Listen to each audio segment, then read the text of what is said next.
Once upon a time, there was two girls that lived with each other. They were best friends. They grew up together and have always been by each other's side. They never fought. But then one day, everything changed. Luna started acting different. She started coming home super late at night. When Leah asked her why she came home so late, Luna just dodged the question and told her that she was just checking the alarm system. They don't have one. A few days later, when it came to the time when Luna usually goes out, Leah followed.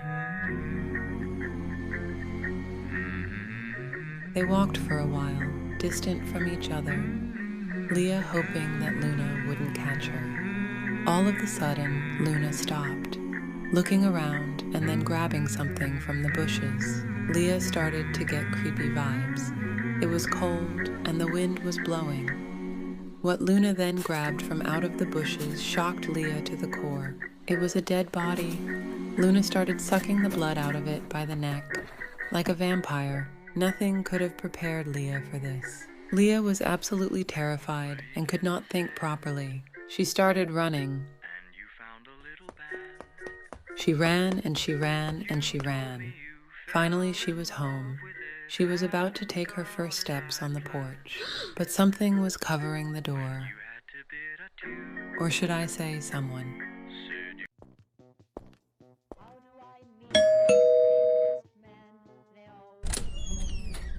Hello, dear.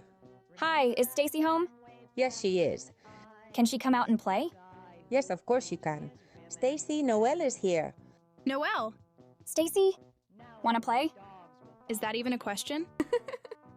Noelle and Stacy went outside to play, but then instead wanted to go and take a swim at an unknown beach that no one swims in. It's unknown because of the rumor. Noelle, watch out for the rumor. Something might drag you under the water and drown you. Oh yeah, I'll be careful.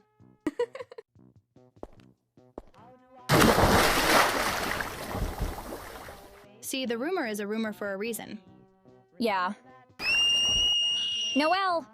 Noelle, stop, this isn't funny. Oh my God! One thing that the girls didn't know was that this rumor is from a film where two girls drowned in water by a mystical creature, and 2 days later come back. But as a skinwalker, so 2 days later, Stacy is lying in bed crying because Noelle drowned when suddenly the doorbell rings. She's home alone and doesn't expect anyone. Her mother is at the grocery store buying food. She runs downstairs and gasps as she sees Noelle standing there. But something is off about her. Open the door, Stacy. Ever since I was a baby, my parents always told me, Don't look out the window at night, sweetie. I would always ask them, Why not? but they would just shrug it off with an uneasy smile. As I grew older, I stopped questioning it. Everyone else in my town also followed this weird tradition, so I thought it was normal. That was until I went to college, and the kids thought I was crazy. So during Christmas when I went to my parents' house, I remember them reminding me not to look out the window.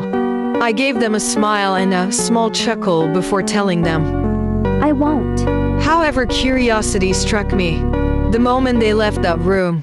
As I sat in the dark, I came to a decision. I was gonna look out of the window, but just as my hand came to the sheer white curtain, I paused. My mind flashed to that one time when I was 12.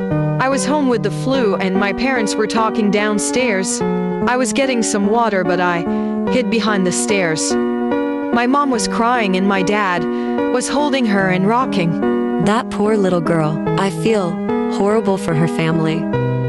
I snapped back to the present, my hand shook back from the curtain. What was the worst that could happen? It's just a window. As I reached again, my instinct was telling me to stop and my gut twisted as I went nearer. I thrusted my arm toward the curtain and pulled back hard, almost ripping it away from the rod. I immediately regret it. I heard claws clacking up the house. It suddenly stopped before the most terrifying creature popped up. It was a Thursday evening when my parents told me that they are going out for dinner. I was not bothered about it, since they always went out for dinners. But this particular night, everything turned so strange. My parents seemed to forget details about me. I did not think about it too much and went to change into my pajamas. I switched the TV on and switched the channel to the news channel. This is when I realized my parents were in a fatal car crash that night. Who are the people in my house? I always had this huge hatred for my best friend. I mean, she was pretty, funny, and all the beyond. I hated her. And the worst part is, she was always kind to me. We hung out all the time, and I always played off the best friend role. But it was all an act. One night, I was at her house for a sleepover. She was always fast asleep, so I set my plan in action. I went over to her bedside and hit her with a bat. After that, I carried her to my car, which I drove over to the bridge, where I dropped her down to the lake. 5 months have gone by, and I transferred to a new school. I had many friends, and I was way more prettier. One day, the teacher announced a new student in our class. Today we have a new student in our class. This is Rachel. I froze in fear when I saw